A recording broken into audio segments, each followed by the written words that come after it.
कर्म की बहुत गहन गति है और इसको जिन्होंने जान लिया वो जीवन में सुखी हो जाते हैं, ऐसा कहते हैं। पर क्या है एग्जैक्टली कर्म का सिद्धांत क्या है? फल जो है वो कर्म के बिगड़ नहीं होता है, और हम जैसा कर्म करते हैं वो फल भी हमें उसका जरूर मिलता है। तो इसीलिए हमें अपने कर्मों के ऊपर हमेशा ध्यान देने की आवश्यकता है। जितना जितना हमारा ध्यान कर्मों के ऊपर रहता है तो हम श्रेष्ठ कर्म कर सकते हैं, ऊंचे कर्म कर सकते हैं। क्योंकि ये जो सृष्टि कर्म क्षेत्र है, तो यहाँ हम देखते हैं अपने कर्मों के अनुसार ही हमें देह भी मिलती है, देह के संबंधी भी मिलते हैं, हमारे को सुख सुविधाएं भी मिलती हैं। जो भी मिलता है वो हमारे कर्मों के अनुसार ही मिलता है। इसीलिए आप देखेंगे किसी का जन्म एकदम गरीब के घर में हो रहा है, किसी बच्चे का जन्म एकदम शाहूकार के घर में हो रहा है। क्यों फर्क है ये? अच्छा, ये किस बात का फल उनको मिल रहा है? तो ये पिछले जन्मों के कर्मों के आधार पर मनुष्य आत्मा ये पुनर्जन्म के चक्कर में आती है। और हम भारत वाले इस बात को अच्छी तरह से जानते हैं कि कर्म जो है वो हमारे साथ में चलते हैं।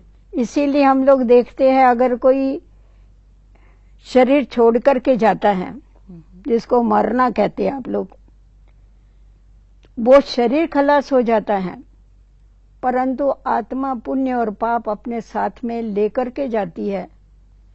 वो जाने के बाद भी हम उसके पीछे श्राद्ध खिलाते हैं, दान पुण्य करते हैं। हम समझते हैं वो जहां गई होगी वहां उसको उससे लाभ होगा। तो आत्मा अविनाशी है और अविनाशी आत्मा अपने कर्मों के अनुसार पुनर्जन्म के चक्कर में आती रहती है और सुख और दुख भोगती रहती है। कर्मों से कोई भी छूट नहीं सकता। कभी कभी कोई कहता है हम कर्म संन्यास करते हैं, परंतु जब तक आत्मा इस शरीर में है तब तक वो कर्मों का संन्यास नहीं कर सकती है। श्वास लेना ये भी कर्म है, देखना ये भी कर्म है, बोलना ये भी कर्म है। इससे कौन छूट सकता है? माना हम कभी भी कर्म सन्यासी तो नहीं बन सकते। कर्म योगी बन सकते, कर्म सन्यासी नहीं बन सकते। तो जो अभी आपने एक शब्द यूज किया कि शरीर छोड़ते, जनरली मृत्यु होती है, इसका थोड़ा अर्थ बताइए हमें। शरीर छोड़ते हैं अर्थात ही हमें जब ये ज्ञान मिल जाता है कि ये शरीर हमारा एक वस्त्र है, जिस प्रकार हम ये स्थूल वस्त्र बदली करते हैं, उसी प्रकार जब हमारा इस शरीर के साथ और शरीर के संबंधियों के साथ हिसाब किताब कर्मों का पूरा हो जाता है, तो हम आत्मा इस वस्त्र को त्याग देती है।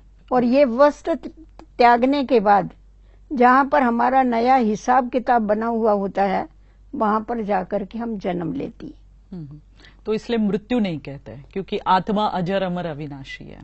हम उसको मृत्यु नहीं कहते, हम उसको शरीर छोड़ना कहते हैं, अर्थात वस्त्र बदलना कहते हैं। मृत्यु अक्षर से लोग डरते हैं, परंतु वस्त्र बदलने में तो खुशी होती है ना। सही है। तो एक शरीर छोड़ के दूसरा लेना, माना आप कहेंगे जैसे एक वस्त्र छोड़ दिया और दूसरा ले, पुराना वस्त्र छोड़ के नया लिया ना, तो उसमें तो खुशी की बात है ना।